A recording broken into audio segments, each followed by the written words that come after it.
Well, good afternoon. Time for Monday Football, where we talk everything football, both local and international. It's a very interesting show because we had the Champions Cup finals yesterday, but the trophies were not given out.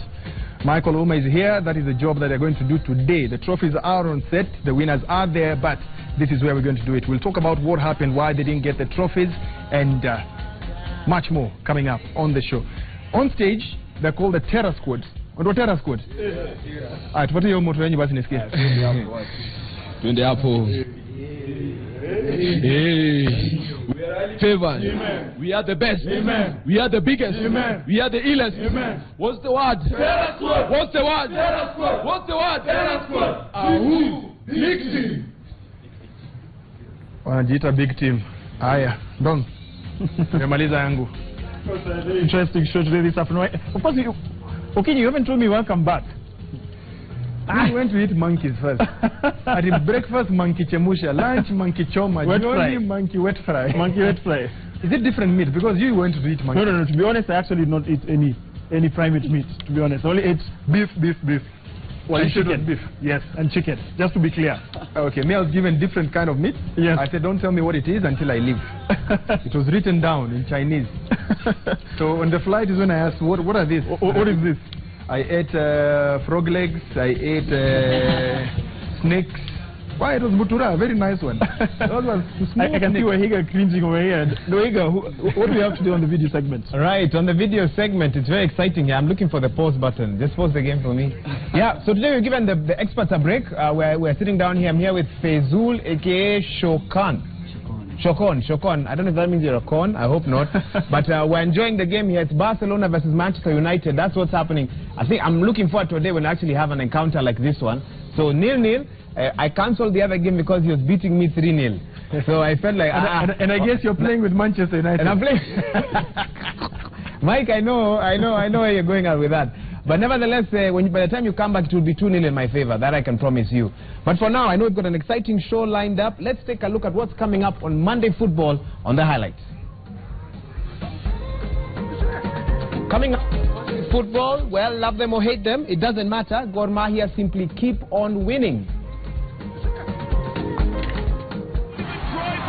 Well, I wish I could say the same for rivals AFC Leopards, who suffered a humiliating defeat before Tusker FC, and their frustrated fans were not happy at all. He's moved from his area, the assistant referee. What a mess, as Lionel Messi is out for 7 to 8 weeks on injury. And finally, we have all the goals from the English Premier League.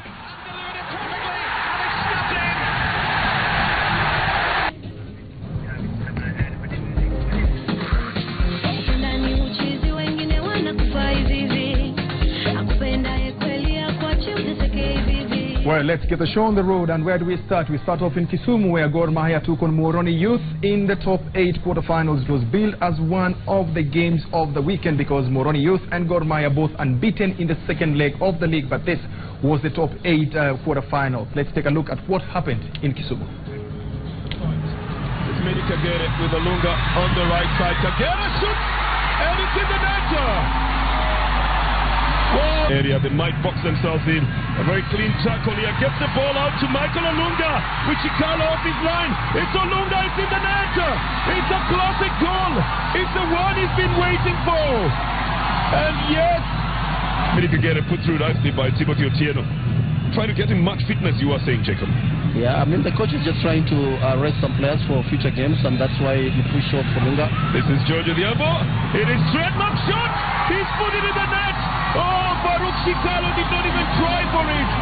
But Giorgio Diabo.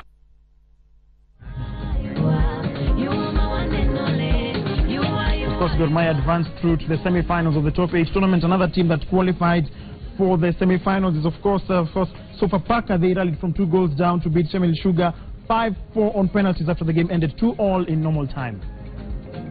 Samuel Oluwande in jersey 3 is going for it, and Oluwande hesitates a bit, but sends the goalkeeper in the wrong direction. The 2 other defenders, and this one has been slotted into the net. Oh, this is very well and very quickly taken. The same stage on penalties, and then last year they were eliminated by Tusk. Here is Baraza trying to get it past the goalkeeper, and yes, he puts it in the net. The man who's never shy of scoring changes the scoreline. In the 60th, he adds more onto it. It's been saved by John Wow. The rebound goes into the net. The rebound is what he ventured. Well, on the other side, John Baraza will be celebrating it with...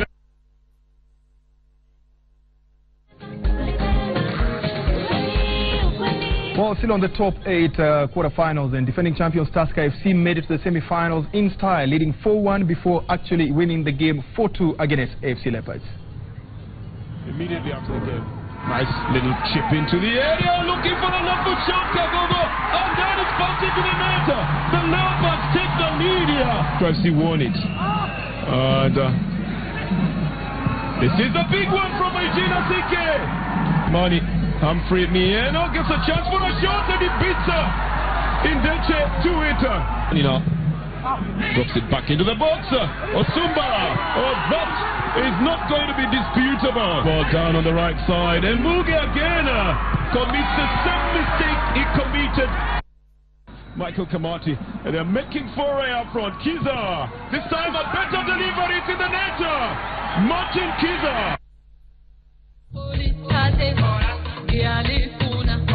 Of course, that match between the Brewers and Ingwe was halted briefly due to fan trouble, with some of the spectators pelting the central referee with projectiles.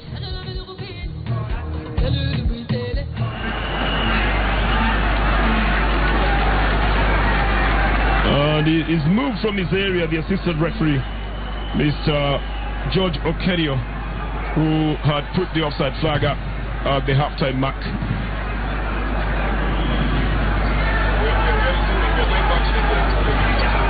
I think the players are already going back to the field, even though the fans are contesting that decision.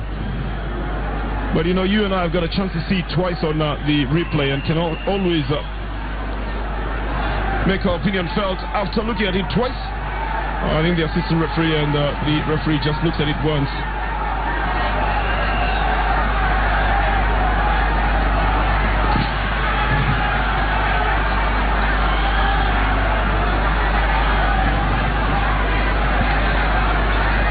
So Logarusic himself, not very sure if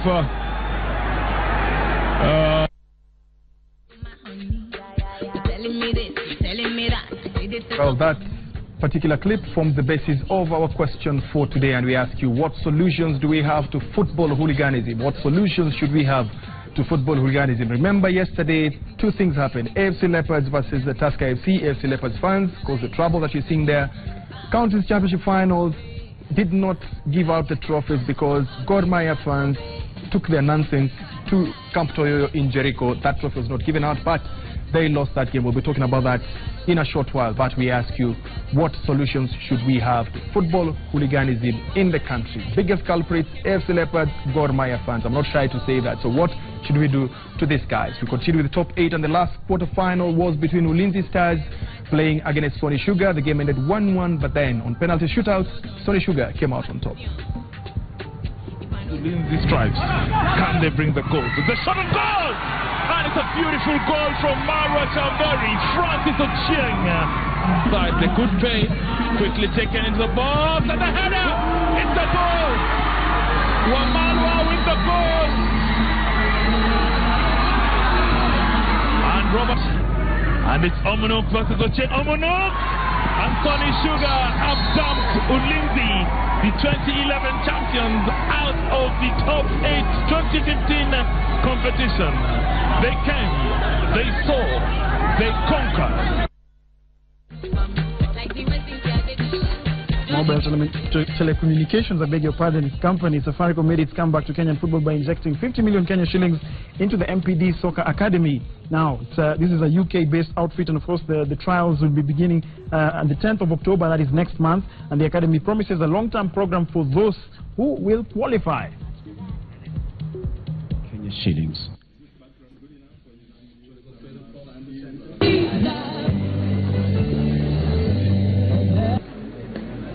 Wonderful. He scores, you know, when he goes. Oh. for Kenya has a huge amount of unfound talent. Unfound talent, which as of today, as my good friend Mohammed has stated, is currently not being developed, is not being given a word which I want everybody to remember in years to come that we spoke of this word, a pathway. When we come into football, we look at the governance, we look at the total infrastructure, the support mechanism. It has to be right, because the money we put in is not our own money, it's shareholder money, and we need to justify to our shareholders that we're putting our resources where it is going to have the greatest impact. So, now, with the FKF presidential election set for the 13th of November 2015, candidates are crisscrossing the country, selling their agenda to the 78 delegates that are eligible to vote on that day. Now, two of the candidates, that's businessman Gor Semelango and Kariobangi Sharks chairman Nick Mwendwa, held consultative meetings in Nairobi County last weekend and touched on various issues affecting the sport. Here are some of those highlights. We begin in the Central Business District, where businessman Gor Semelango held a strategy review session with Kenya Women Premier League leaders. Nevertheless, football veterans Joe Kadenge, Kefoka chairman Ricky Solomon and Bob Oyugi stole the show. I have a soft spot for the women's soccer because I believe it is a new frontier which can be able to also help us identify, nurture and tap talent. Semelango announced that he will kick off his countrywide tour this weekend as he seeks votes from the 20 branches. We need to, one, sort out the issue of soccer academies so that we are able now to identify and nurture talent and make Kenya a football factory. Elsewhere, Kariobangi Sharks chairman Nick Mwendwa held a private meeting with sub-county officials and disputed claims that he's working together with the incumbent Sam Nyamweya. We would like the electoral board to convene as soon as yesterday so that they can take over all matters about elections. Mwendwa is confident of his chances after completing a countrywide tour where he met football delegates. They are all contestants, just like I am. I think we have done a better job than them. I think we have sold our agenda across the country. We are happy to welcome them to compete with us. Other candidates vying for the November polls include incumbent Sam Nyamweya, Sami Shole and Ken Oliech.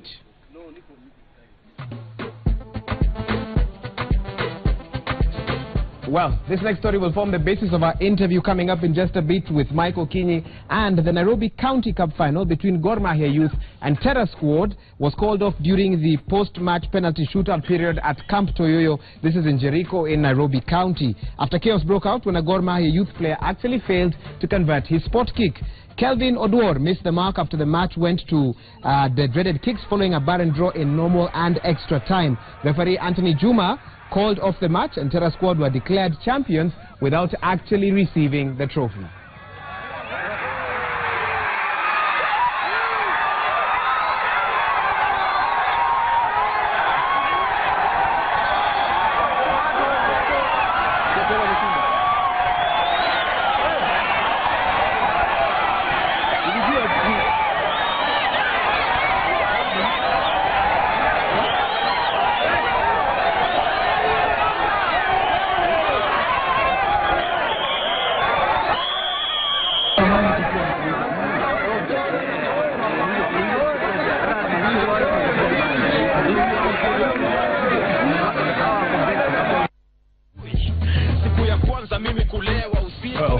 That's the basis of, well, that's the entry point for us. Last penalty kick not taken. Michael Ouma from FKF Nairobi branch. Didn't we have time for one spot kick? Moja tu ya mwisho tumalize. Time ilikuwa. Basically what happened after the penalty was saved, Gor Mahia fans claimed that the goalkeeper alitoka na akashika mbele ya Dedi. Which according to me I don't think it was true. But that one notwithstanding, unajua the bad thing with this thing is we are killing grassroots football. We cannot afford to bring football hooliganism at grassroots. Yeah, so it was very unfortunate. But that one notwithstanding, we have played Nairobi Champions Cup for the last 4 months. Yes. It has been very successful. There was no incident until yesterday. And yesterday, It was just because Gor Mahia fans were not ready to accept that they were being beaten. They have been beating people 6 goals, 5 goals. So the reality will take time where they are losing this. Because even the finals, I was asking everybody else, so don't bother to come for the finals. Watalimwa saba. So basically that is what happened. But it was very unfortunate. Yeah. So you had enough security? We have. Because I've seen there are a lot of policemen. We had 50 policemen. Yes. Yeah. Why couldn't we take that penalty? They could have missed it, maybe. That is what we were also asking. Why were they refusing? In fact, their former secretary tried very hard to convince them to let the player take the penalty, but the fans refused. Oh, so unfortunate. So unfortunate. So the decision was made right there and then? Yeah, it's very clear. When a team causes abandonment, they lose the match automatically. Okay. So they lost the match immediately when the referee called off the match, and we awarded the match to Terrasquad. Okay. Yeah. Awarded the match but not the trophy. We awarded the match but not the trophy because of the timing. Yes. It took a lot of time. We thought we could convince them to leave the field of play so that we can continue playing, that they refused. Okay. So by the time everything settled, it was too late. And we never wanted to risk any life of a player, fans, and the organizers. So we decided to call off everything. Okay. Yeah. Dong, you're with the Terra Jana. So these are the members of Terrasquad. Yesterday's match, of course, unfortunately ended with the way it did yesterday. But do you feel if things had stayed as they were, you would have registered the victory? Okay, as for us, we were ready for that match and we knew we were going to win it. And when they realized that things were not going their way, they decided to intervene on behalf of their team. Okay. Yeah. What went through your mind once the fans came into the pitch? Were you scared at that point? Did you feel that what is going on? No, actually we were not scared. We wanted the game to continue personally, and I think I talked to my players and told them, just hold on. The trophy is ours and we're going to take our next kick, and presumably we were confident we were going to score. But unlikely they couldn't let us do that. Okay. Yeah. I'd like to bring in the players now, the ones who actually took part in the match, the ones who took the team to reach the final. Just tell us the journey. Just pass the mic to one of the players. The way you reached the final, what do you attribute your performance to reaching the final? Tulileta finali. Ni hard work na watu walikuwa committed. Tulipatia coaches time yetu, akatupatia yenye anaweza na tukaisha kwa game. Niambie yenu hii Terrasquad, tuambie tu origin za club yenu, ilianzia wapi Terrasquad? Coach anaweza jibu. Okay, Terrasquad basically started in 2001. Basically we were just playing Maisa League in the under 12, 14 and 16. Then at the age of when the boys reached 16 years, we decided why not register for the FKF League so that we would try and maybe give them a competitive league rather than playing Maisa only. So over the years they've grown and they've been playing the league. They started in the sub-county and the county last year, and this year they finished third in the provincial league. So it's been a long journey. The players have been maturing up day by day. What's the player base? How many numbers are we looking at? So we have like 25 players in the senior level. Yes. Then we have like 20 players in the under 12. Each category has over 20 players. Yeah. So it's like an academy, but basically there are players that play in different levels. I have a question for the team. Yes. I don't know if you're getting me loud and clear. I saw yesterday on social media people talking about your game, and they were saying that your rivalry with Gor Mahia did not begin yesterday. It goes back. Tell us about your team and where you've met in the past with Gor Mahia and what that's all about. Yeah, basically when we were at the county level, we were pulled in the same pool in the county level. So they came at home and everybody was psyched up. You know, they were psyched up for the match. So they beat us 1-0, but not convincingly. Guys blamed the referee during that county match. So during the provincial league, we were requesting the federation to put us in the same league, but unfortunately, we were in different pools. So we didn't qualify in the same in the playoffs. But once we entered the tournament, we always say we want Gor Mahia, we want Gor Mahia. So fate brought it to us, and we met in the finals. And all of us, as you saw, they were playing. They were determined to bring Gor Mahia down. But don't you feel that the fact that the match was abandoned means that you still haven't proven that you're better than Gor Mahia? Yeah, the fact that we won against them. There were some players who were saying that they need a friendly with that team again to just put the record straight.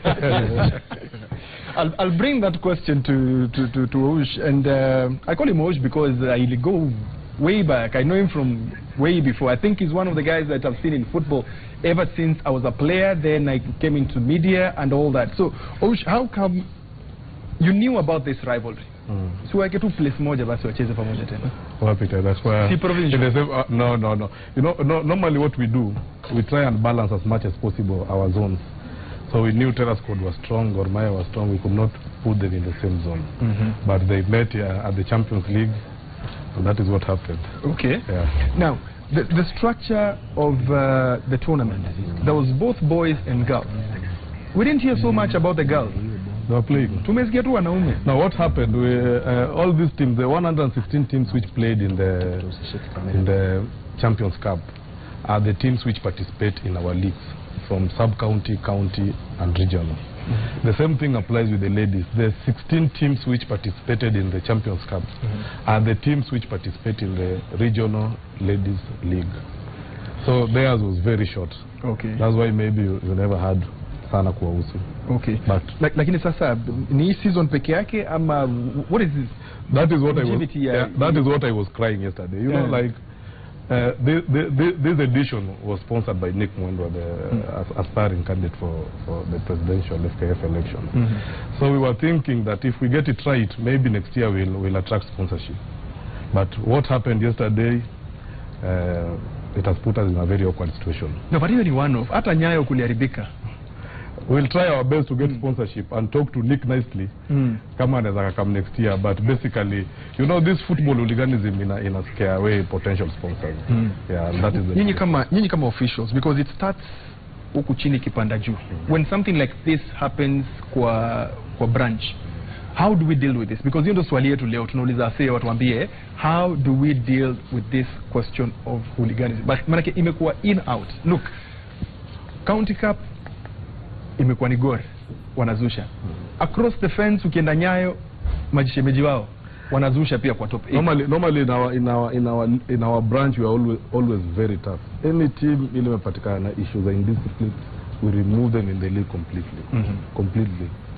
Even this year there is a team which had issues. A team from Madare, we removed it in the league. So with this Gor Mahia issue, the only bad thing is we are going to elections. Yes. We are just hoping that when everything is settled, we'll handle it. Because vile unajua Mike, mtaani huwezi afford kuwa na hizi issues za hooliganism. Those boys wa mtaani, they have so many things, weapons, nini, and mambo ya magengi, unajua mambo ya kitambo. Yes. So in an event ile tutaiwacha escalate, then the thing can be so bad hata kushinda ile ya stadium. Nakumbuka a few years back tukifanya Super 8 ilikuwa ya kwanza, by the way, ilikuwa ni Kariobangi Sharks na Kariobangi Youth, Kariobangi Sports kwa ile desa ile ya Babadogo. Kumbe unakumbuka hiyo story. So if we don't control that, are we likely to see things escalating to that level? I'm telling you, it can escalate to a level ile we can't handle. Mtaani can even be worse. Unajua study the goodness ni mawe tu zinarushwa.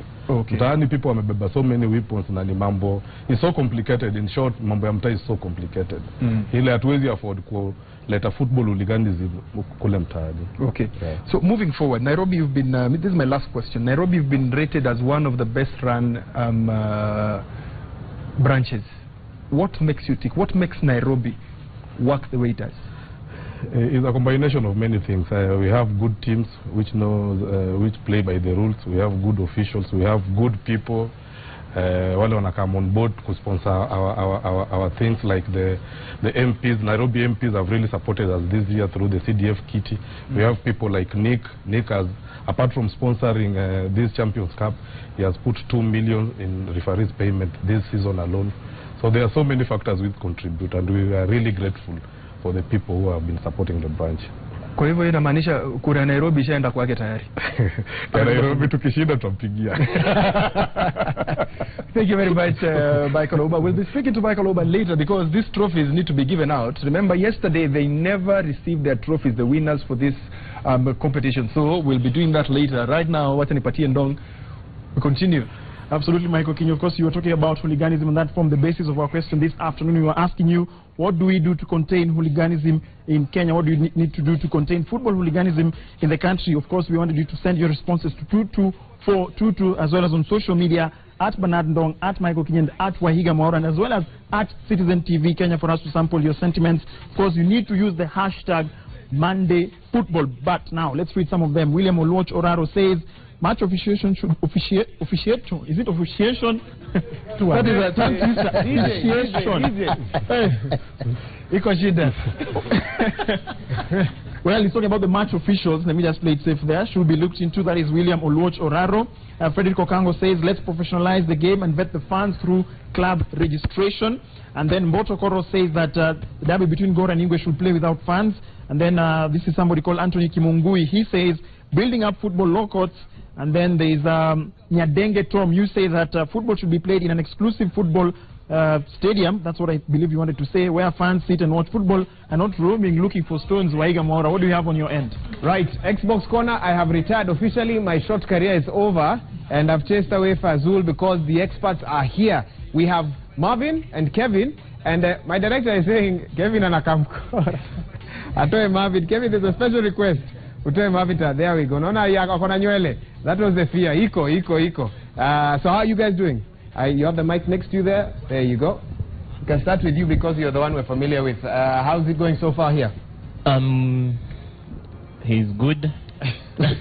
Actually, he's really good. He's better than I expected. He's currently leading. We are 1-0 up.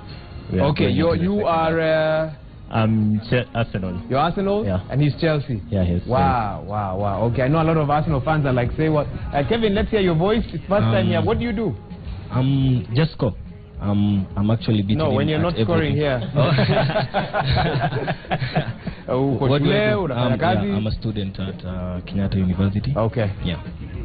Doing all economics. Right. Tell me a little bit about how you managed to beat this guy who's been champion here for, I think, 2-3 months now. I know his game. We've played with him for a really long while.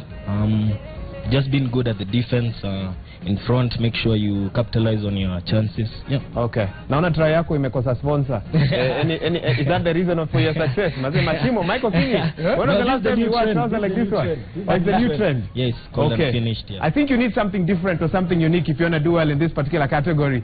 So we leave them for now. Let them keep playing. But for now, these are some of the pictures that were trending over the last 1 week. Social media, crazy as always. Let's take a look at the first one. Right, first things first. There we go. So this is a karate match. Very easy to tell. Manchester City, Tottenham Hotspur. Na ile ngumi Man City wamepoa saizi. It's been a bad weekend for them, but a good one. That was 4-1, eh? 4-1, yes. Hey. So there we go. Let's take a look at the next picture. Another tough weekend for you. It's been a tough season for Juventus. Yes. 5 points after 6 games for Juventus. Let's take a minute and laugh at them. Why would you laugh at Juventus? Surely there's a team kana kuchekelewa lakini tutasema sana. Useme Man U, afadhali sema Real Madrid. Watu wa kudraw ovyo. Let's take a look at the next set of pictures. A Man U fan maze, kila mtu Man U anakuanga the next Ronaldo. Nani tulimuita the next Ronaldo? Valencia, Di Maria, Pipe, right tunaita Marshall the next Ronaldo. Everyone is the next Ronaldo. De Gea. No, not later they hear the next Ronaldo at this rate. Man U tuko na shida mingi. Let's take a look at other funny pictures that have been trending. Messi before he got injured. Maze anauliza, is Celta still there before I come? Of course, he's out for 8 weeks. Barcelona. Yeah, it's not for 8 weeks, so you can imagine that. Of course, remember that they were beaten by Celta Vigo. No one believed that much. You had to see it to believe it. We do have some more funny pictures as well.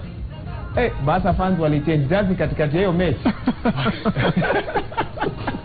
It was very tough to be a Barcelona fan this week. The guy became Real Madrid within seconds. Imagine. It's the same guy, by the way. Just look, in the same place.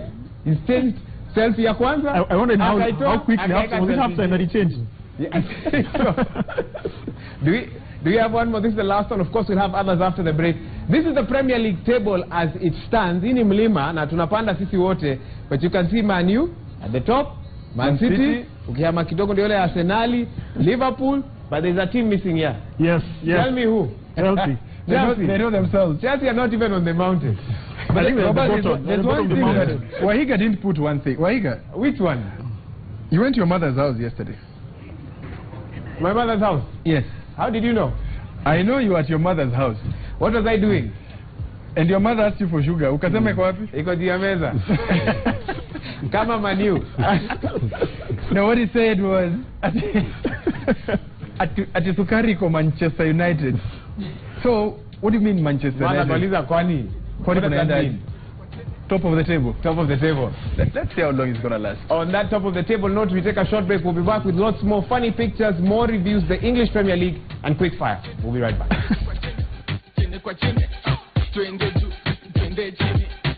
Ukitoka shikilia chini, wena mekate manini ama ruba.